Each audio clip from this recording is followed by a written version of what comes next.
It's your boy Jones N Mann, and tonight we're jonesing on Knob Creek 9 years, baby.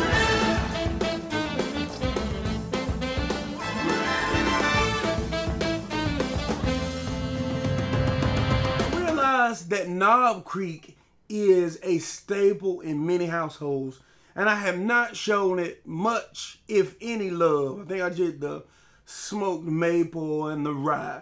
And they've been dropping a lot of products lately.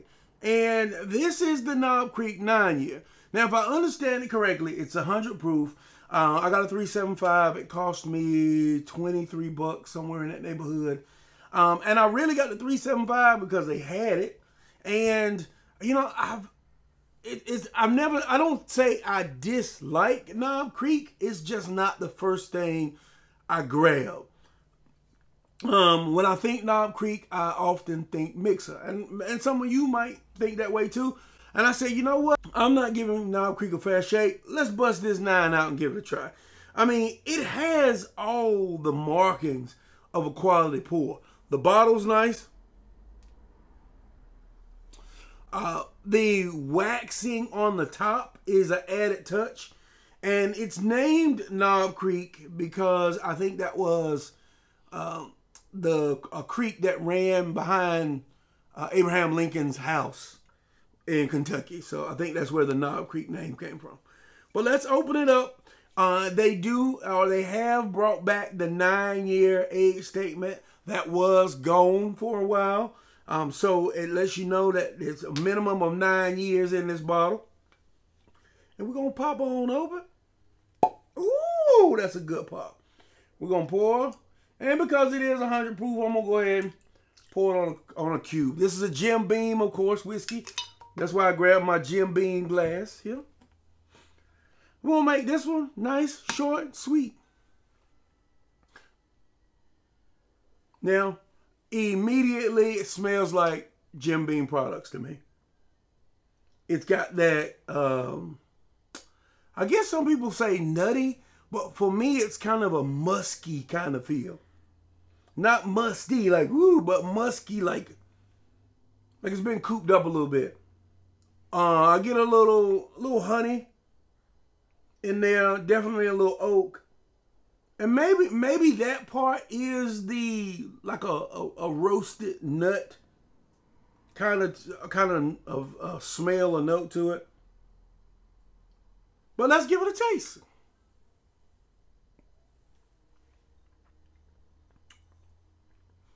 $100 proof, fairly mellow 100 proof. But like, I guess I don't. Let me go back. Let me go back.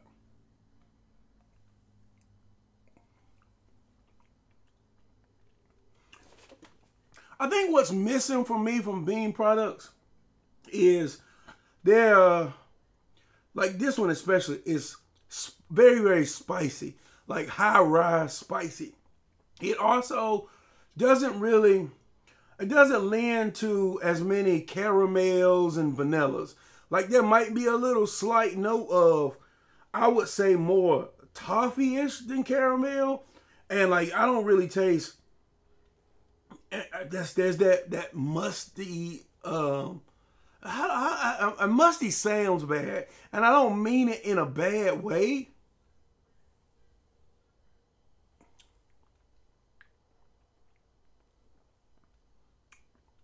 Yeah, I mean it's a solid pour. It's 100 proof that doesn't drink like 100 proof, but I don't get any of the vanilla and caramel that I normally like in my bourbons, and I think that's just the difference kind of deal. Let's put it on. I've had it sitting on the rocks for a little bit. Let's see what she hitting for.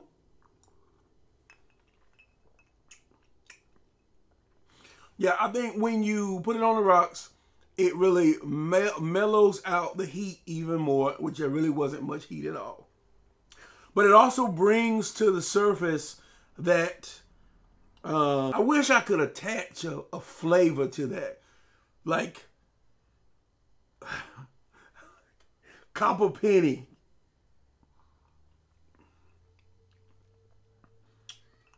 You do get a little bit of sweetness, but it does finish with that kind of aftertaste that I mean, pink cotton candy-ish. And it's not sweet like a cotton candy, but if you've ever, well, back in the day when I was going, pink cotton candy was good right into the last little, right down the end, what that last taste that it left you. I don't know, man. I'm just like, I want to automatically mix this. It doesn't have, like, I like the rich vanillas and caramels, I guess, in my whiskey. So for my personal preference, this just doesn't hit me right there. However, if you don't like a sweeter side, because I'm a rum drinker, and that's potentially where the layover is. I would say if you like rye, and when I say rye, I mean spicier rye, then Knob Creek and Jim Beam products are the bourbons and whiskeys for you. But for me, like, coming back to it, it's got a nice nose on it. That honey is in there, that oak is in there, but it just doesn't make me say. It makes me say, "Where's the Coke? Where's the Coke? Where's the ginger ale?" It's not a regular pour, and because of that, man, 100 proof. The regular size bottle is about $40. I don't know, man. I'm gonna say, what would I rate this as? I'm gonna say 2.5. It's 9 years old, which is great for a product at this price point. It's just not a flavor profile that I absolutely love. Like, I want to give it a 3 automatically just because it's 9 years old. It's priced right. I mean, the bottle looks good. It's just, for me, when I drink this, it says, make it a mixer. And it's also the reason I've never tried the 12 year. It's also the reason why I haven't grabbed the 18, because 12 is my sweet spot. So if I'm given a choice between the 12 and the 18, 12 is what I would go, because I would feel like that would be the right age and price point. But I've seen people say that the 9 is better than the 12. And not that this is bad. I mean, this is a solid pour. But it leaves me looking for other flavors that I want. This, like, I hate to say it, but Beam products kind of remind me of Dickel products a little bit. And that's, I mean, I know my Jim Beam haters, my Jim Beam lovers are going to stab me up for that, but it just don't fit my palate, man. I don't love it. It's okay.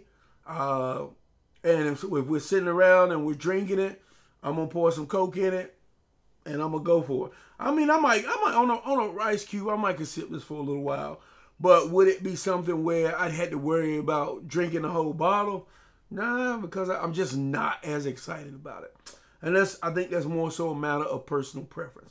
Solid pour, just doesn't fit Jones N Mann palate. Plain and simple. Follow me on Facebook, Instagram, and Twitter, and the TikTokers. Until next time, I might get a 12 just to side by. Well, I don't know. Man, I might get a 12. We'll see you next time. Click up and drink.